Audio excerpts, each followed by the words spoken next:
Okay, let's take a look at all your grade 9 journals.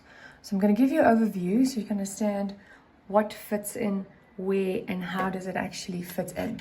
So on the table here, I've got two different categories.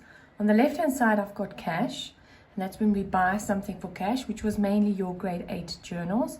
And then on the right hand side, I've got a piece of plastic that I'm going to use to pay for items, and then it goes onto my account, and I only have to pay this company later. So this is credit and this is cash. And that's how we're going to split our journals as well. So let's start at the top by categorizing them. So on the left hand side, I have some cash.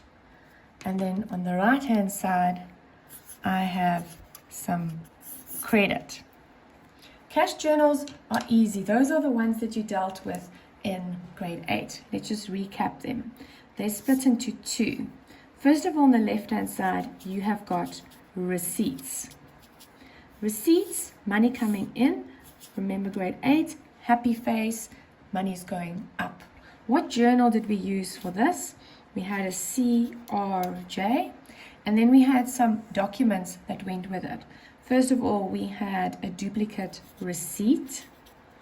We had cash register roll, and then we also had bank statement if the money went directly into our bank account. Also a cash journal, the other one that you were taught in grade 8, payments. And this one presents with a unhappy face, money's going out, we're spending money. And the journal that you were taught for this one is your CPJ, and you have two documents there.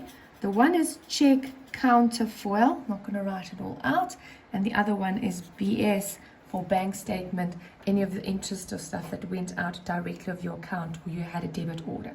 So those are your grade 8 2 journals: receipts, payments, money coming in, money going out.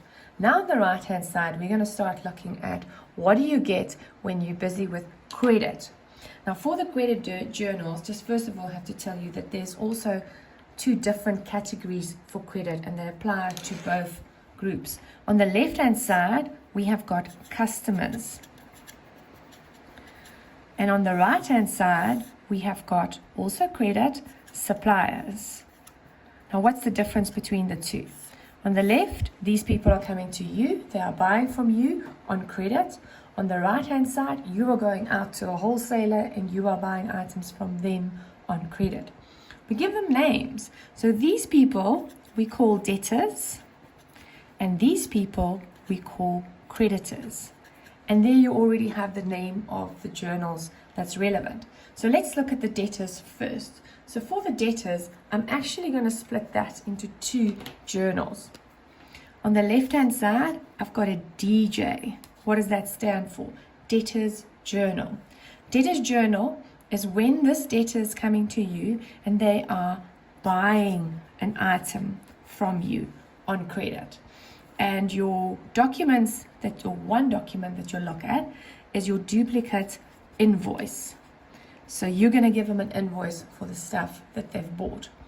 Then also under customers, for the debtors, there's a journal called a DAJ. Debtors Allowance Journal. Allowance, what does that mean? That means if there's a return or there's possibly a discount. So something went wrong in the transaction.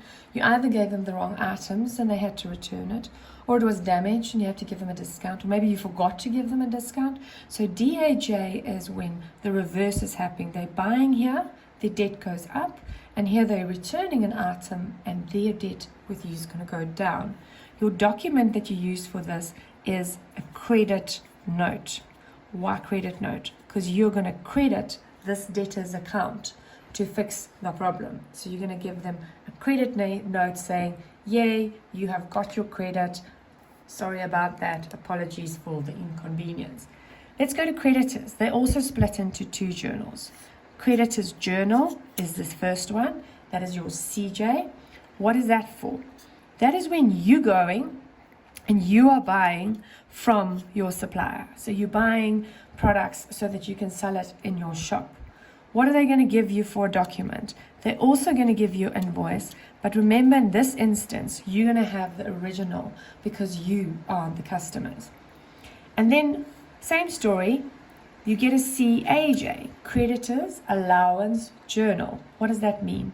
That means when you are unhappy and you want to return something or you want some kind of discount, you're going to contact them and you're going to ask for that, and they will record it in their CAJ. And the document that they will give, or you will give to them to confirm this transaction, is a debit note. Just for those of you who want to take it to the next level, if you're with a supplier and he's now giving you permission for the return, so kind of they approve the return, they are going to issue a credit note because you're a debtor in their books.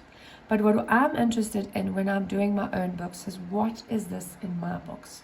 In my books, they are a creditor, and the account will be debited because it's a return, and therefore there's a debit note. So what I'm saying is, in an instance like this, when there's a return, there's a debit note involved as well as a credit note. It depends on which side you're sitting. Look, for example, here, this was the credit note that you issued for the debtor, but at the same time, they will issue a debit note. You don't have to know that, but it is interesting when it does happen in real life. The debits and credit notes can get very mixed up. And there you go. There's your 6 journals, all of them on one page, as the bigger picture shows.